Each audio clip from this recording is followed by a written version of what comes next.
KPBS On Demand is supported by UC San Diego's Art Power, presenting cellist Joshua Roman, performing from his album Immunity, alongside music by J.S. Bach and more, Sunday, June 22nd at UC San Diego's Epstein Family Amphitheater. Reserve your tickets at artpower.ucsd.edu. Welcome to the Parker Edison Project, where we look at tenets of culture and what really makes America great. There's such a legacy of culture and community, from hip hop to jazz to blues to R&B to soul music in San Diego, that it's like a chosen few know. And that goes back to a greater issue that I have, is that we don't tell our story. Southeast doesn't write its story. In this episode, we look at neighborhoods and how they shape us. And one block in San Diego, where a movement that began in the early 90s still influences artists and educators to this day. I'm gonna be straight up honest. The Improv, there's nothing like it. It was our Harlem Renaissance. Located on Imperial Ave, this particular block is surrounded by eateries, churches, and nightclubs. We call it the Southeast.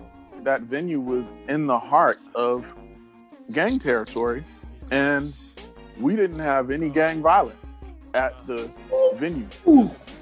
We look at how the neighborhood changed the culture, but also fast forward 20 years and see how the neighborhood itself has changed to serve the community. I think it's really important when we do the work in communities that we actually live in, those communities that we're a part of. Southeast has kind of been my adopted community and place where I've, raised both of my sons. And I've really put down roots and really loved this place because of the culture, because of the love, because of the diversity. It's just an amazing place to be. That's next on the Parker Edison Project. Long time no see. Look at my enemies after me. We run, we hide. Looking for the sun, just watch us ride. Stay tuned for more of the PE Project. KPBS On Demand is supported by UC San Diego's Art Power, presenting cellist Joshua Roman, performing from his album Immunity, alongside music by J.S. Bach and more, Sunday, June 22nd at UC San Diego's Epstein Family Amphitheater. Reserve your tickets at artpower.ucsd.edu.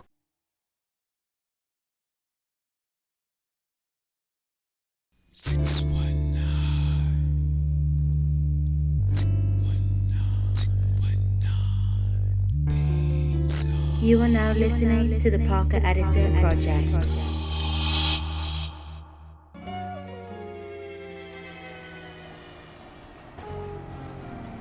I vividly remember sneaking out of my mom's house and dodging trolley cops on the Orange Line.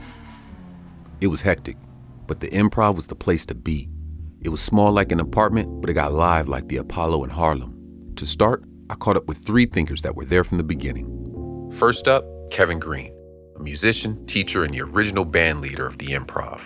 I'd like to start by asking you, what was the Improv?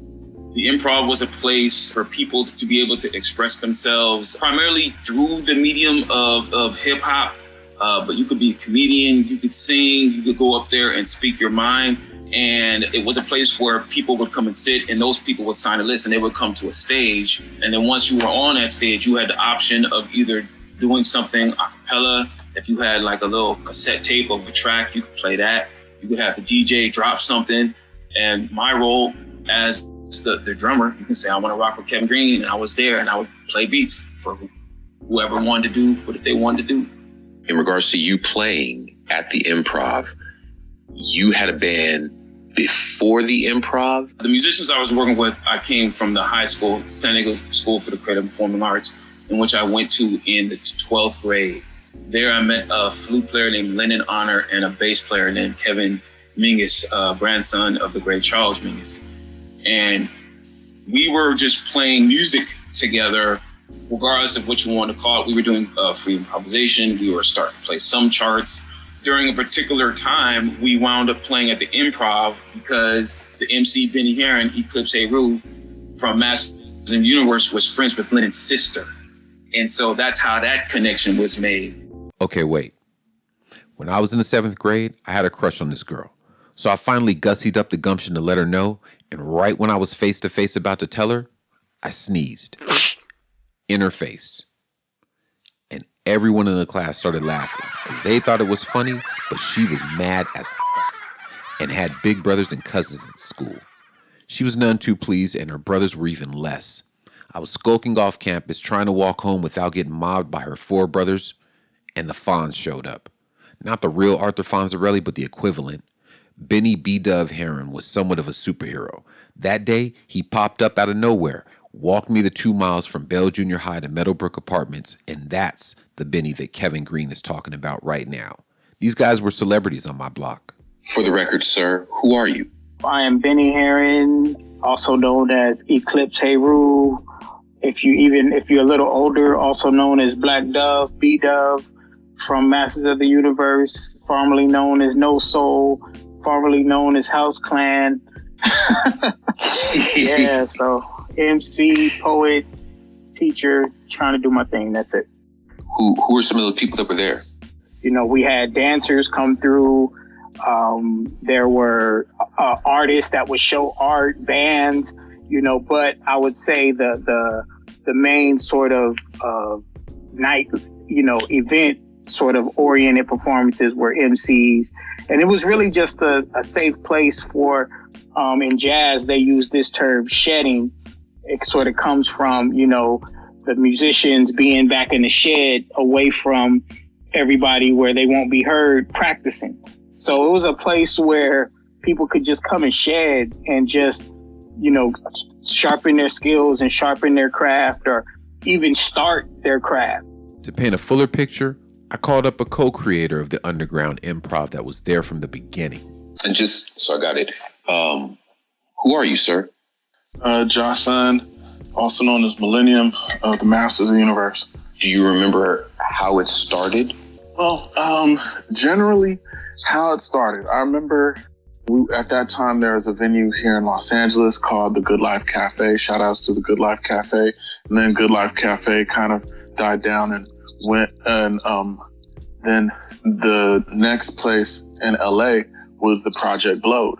And so, or the Afterlife. And many of us had either performed at that space or performed around that space and loved the vibe, and we wanted to have something for ourselves. And so that was kind of one of the ways that we kind of started the discussion of that. But before that, myself and others, we were going to this venue called the Community Actors Theater. It was literally down the street, around the corner from my house. Quick note, the Community Actors Theater was just that, a small venue where actors and stage hopefuls practiced their craft. The theater allotted one night a week for live hip hop. At that time, my primary mode of expression was poetry. And so I would go to the open mic night at the Community Actors Theater and perform my poetry. And it was an interesting thing because it was like there were some young people there, but it was mainly a lot of elders. And so I got a lot of artistic encouragement, inspiration there. And then many of us who wanted the venue, the discussion kind of came up in terms of places. And the Community Actors Theater was one of the places that was, you know, essentially on the list. We wanted a night where we could do our thing, you know. So that's kind of one of the ways that it was started. But I remember names like Taj was there, Orko was there, Black Santa, John was there. Who was Black Santa and what part was he playing? John was kind of, well, he was from the neighborhood. If you looked at John, you would be like, oh man, this dude is banged out. You know what I'm saying? Like, you know, because we lived in a blood neighborhood, Skyline Pyru. And even though we weren't in that gang, we were every one of us that lived in that community, we were affiliated. You know, not like we're out there gangbanging, but our homies on the block. You know, it was like that. And then the other thing about it, you know, is they looked out for us. I'm certain that the brother, you know, that Black Santa was affiliated, and he also kind of he was planning, he was a hustler, and he was also provided us with a level of security, authenticity, and credibility within the community, that venue was in the heart of gang territory, and we didn't have any gang violence at the venue. When was the Improv? Years of the Improv. Shoot, man. The late 90s. I remember 95, around those years, mid 90s. It's important that you understand, in 90s, rap wasn't looked at the way it is today. Suburban jerks were still saying ignorant stuff like, you can't spell crap without rap. Not just soccer moms, radio DJs, club promoters. So it was a really big deal when someone in the city started something in the neighborhood. What brought you there? Bennie Herron. Man, it was a family grown thing, and what I mean by family, the inception of it, really came out of Orko's ideas and ideas around wanting to create a space for creating our sort of jazz scene for the hip hop culture. You know what I mean? And having a place where we could go and show, improve, and sharpen our skills. And not only that, but it would be in the community, because I don't know if you're definitely aware, but the Improv was on Imperial Avenue. And if you know anything about San Diego, that is a major thoroughfare through Southeast. You know what I mean? So, and not to say that it's anything wrong with going outside of the community, but that's often what we had to do, to go and perform and to go and be a part of something like, the arts and, with hip hop. We always had to go downtown, or it always included leaving our neighborhood. So, I think Orko and Taj and Black Santa, some of the founding sort of minds behind it, were really conscious and intentional about making sure that it was in Southeast and not something outside of Southeast. So on Imperial at the Community Actors Theater. Which is, and I never thought about that, but that's crazy because it harnessed this talent and energy that wouldn't go to these other spaces. Right. That's crazy. What was the scene like? Kevin Green. It was seen, there is an article about it in the night and day section of the Union Tribune. I can't remember which one. It's in their archives. I got it somewhere. But at that particular time, Saks nightclub down the street was happening. I think that's gone now. I think they built some apartments there. So that was happening. They were having community events. I can't remember his last name, but Tayati, that used to work for San Diego Radio, he used to throw like jazz festivals and street fairs over there. So all that kind of stuff was happening. There was that blues place on the other side of the railroad tracks. I can't remember the name of it, but I know that was happening. They put it in the newspaper. And the reporter came to the Improv. They came to the Improv because I remember one of the reasons because they put my name in that paper. And I was really happy about that. It's like, whoa, they put my name in the paper. What ties this story together is an eclectic West Coast underground icon, a literal legend, Orko Elohim. Who is Orko and what contribution did he make? Bennie Herron. Man, I to my knowledge and, to whomever else provides some feedback, but to my knowledge and my understanding, when it comes to the Improv, I see it as something that starts and ends with Orko. Jahsun. Orko has always been a very, I always looked at Orko and a lot of times with awe, because to be his age, to be so young at that time, and Orko would be like, he would always manifest the things that he said he was gonna do. Literally, he'd be like, yo, we need a venue. And then, shortly thereafter, we'd be looking for a venue. But this cat's living at his mom's house, running a record label that he started out of his mom's house. So he's always been like that. That's one thing I really admired about Orko. Bennie Herron. When it comes to creating that space and that energy that people continue to carry to this day in San Diego. And without Orko, there would have been no Improv. I think he named it to that.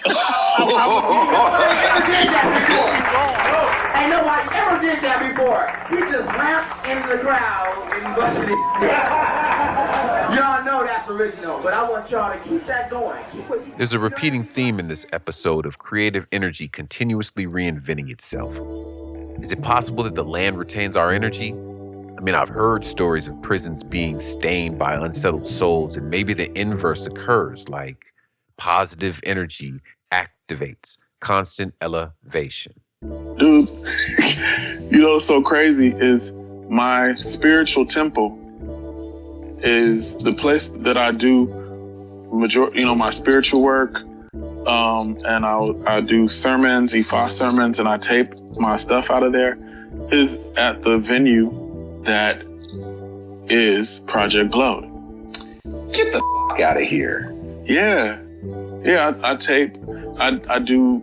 The only reason I'm not doing it now is because of the COVID pandemic, but I've been doing it out of Chaos Networks for the past 3 years.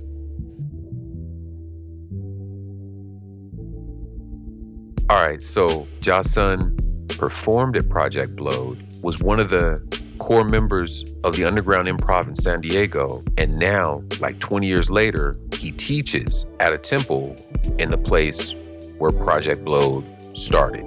Man, that's bonkers. Like, what's the plural of coincidence? Coincidences? Oh no, I don't have time to Google it, so give me your answer on Twitter at PRKREDISON. I'll mail the best answer a t-shirt. And don't go anywhere. In my second segment, we're going to fast forward 10 years after the Improv to see what's so interesting about that block these days. It's more coincidences.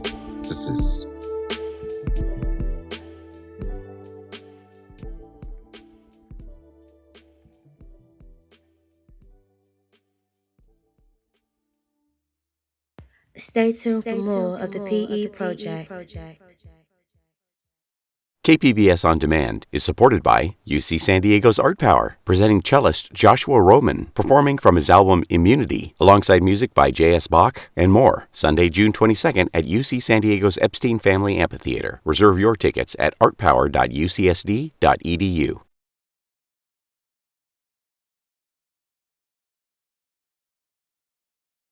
I love you. I think I always will. Even now, I'm reeling from the effect that you'll have on the rest of my life. I'm different now. As badly as I want to feel the heat between us, I know exactly how this is going to end. Now streaming at platformcollection.com is the new film short, Run Rick, a who's who of San Diego talent. Brought to you by the good people at Platform Collection. You are now listening to the Parker Edison Project. Next up, we'll see what's happening on the 6400 block of Imperial these days. Located at 6403, Pillars of the Community brings together national activists, educators, and artists. Today, we talk to Khalid Alexander, a man who's in the middle of it all. What's up? Hey. How you doing, man? Excellent, man. Excellent. I'm going to jump right in and then I'll, ask you some personal questions on the side. What's the full name of Pillars?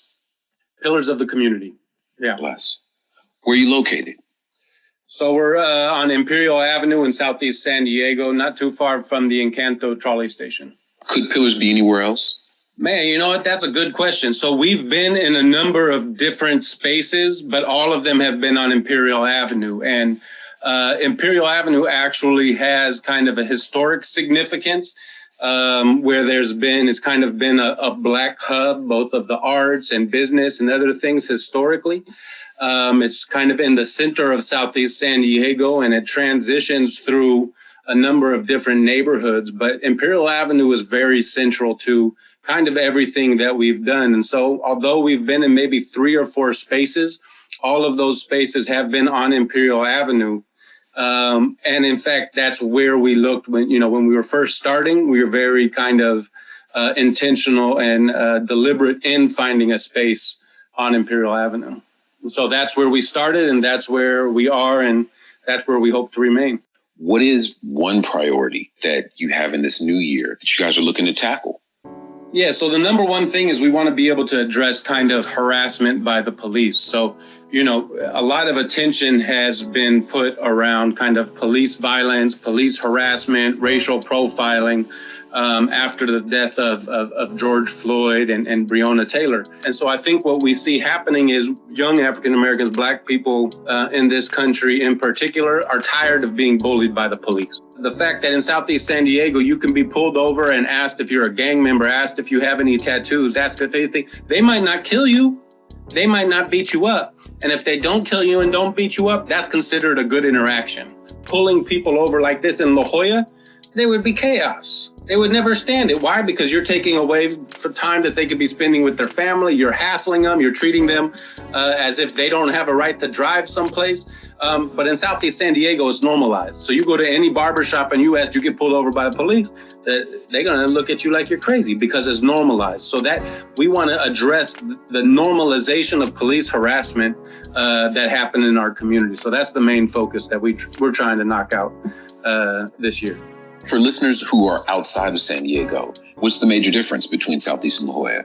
Well, first, let me say that it's not even people outside of San Diego, because most people in La Jolla and other parts of San Diego don't even know what Southeast San Diego is because they don't come and visit here, right?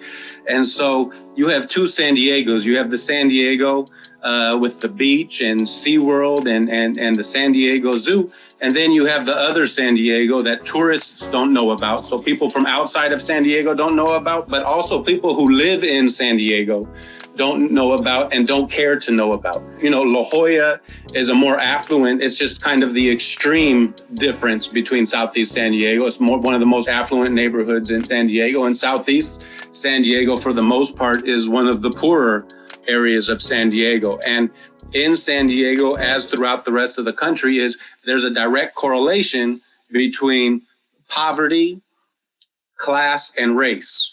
So La Jolla tends to be whiter and richer, and Southeast San Diego tends to be blacker and poorer. So in La Jolla, people look at police as if there's a problem, those are the people you call to help out. In Southeast San Diego, the police are there whether you call them or not. That is the biggest difference between kind of La Jolla and Southeast San Diego, in particular when dealing with police presence and community interactions. Was there an incident that acted as a catalyst that caused you to do Pillars? Two things happened. One is I ended up moving to Southeast San Diego off of Ocean View Boulevard. And in a period of 2 weeks, I was pulled over 3 times by the police. The other thing is, as I was teaching at San Diego City College, I had a student of mine who was getting all A's, really brilliant, formerly incarcerated, getting all A's, writing brilliant essays, doing really well in his other classes. 2 weeks before graduation, 2 weeks before his finals, he ended up being arrested for a parole violation. Because he was a documented gang member and his parole officer came to do a visit, he found a blue shirt on the ground inside of his closet. And because he had a blue shirt on the ground inside of the closet, that was a violation of his parole. As a result, he was taken out of school, he was taken away from his job, he was taken away from his family and re-incarcerated for the color of shirt that was sitting on the ground of his closet. So those two examples made me realize that we really had an issue with how people are treated in the communities that we live in based off of their identity. That's what I'm talking about when we talk about community. It's knowing different people who grew up in different areas, who have different areas of focus and whatnot. But because you have a shared culture, because you have a shared set of values, because you care about the same areas, you create a community. And so that's what we're all about, man. What part of town do you live in today? Yeah, so I'm in Encanto. I live 2 blocks away from our office. I think it's really important when we do the work in communities that we actually live in those communities that we're a part of. Although I grew up in Linda Vista, Southeast has kind of been my adopted community and place where I've, raised both of my sons and where I'm currently raising my 3rd son. And I've really put down roots and really loved this place because of the culture, because of the love, because of the diversity. It's just an amazing place to be. That was Khalid Alexander, president and founder of Pillars of the Community. They're always doing amazing things over there.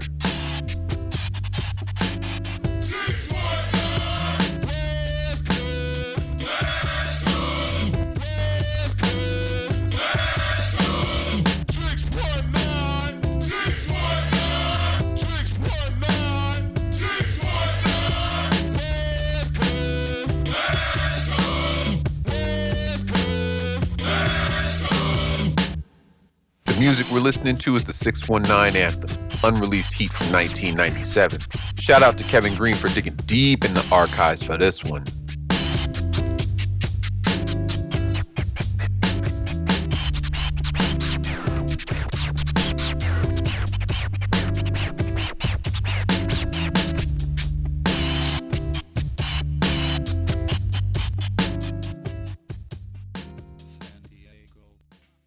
Parker Edison Project is produced and hosted by yours truly, Parker Edison, and the good people at Platform Collection. Be sure to subscribe and catch the next episode on Apple, Spotify, or wherever you get your podcasts. If you have any comments or questions, visit theparkeredisonproject.com or on IG at the PE Project. This program has been made possible in part by the KPBS Explore Local Content Fund. Kurt Kohnen is audio production manager. Kinsey Moore-Lynn is podcast coordinator. The amazing Lisa Jane Morissette is operations manager, and John Decker is director of programming. This programming is made possible in part by the KPBS Explore Content Fund. Hey, I love saying that because it reminds me of Sesame Street. Y'all stay safe out there. See you next episode. KPBS On Demand is supported by UC San Diego's Art Power, presenting cellist Joshua Roman, performing from his album Immunity, alongside music by J.S. Bach and more, Sunday, June 22nd at UC San Diego's Epstein Family Amphitheater. Reserve your tickets at artpower.ucsd.edu.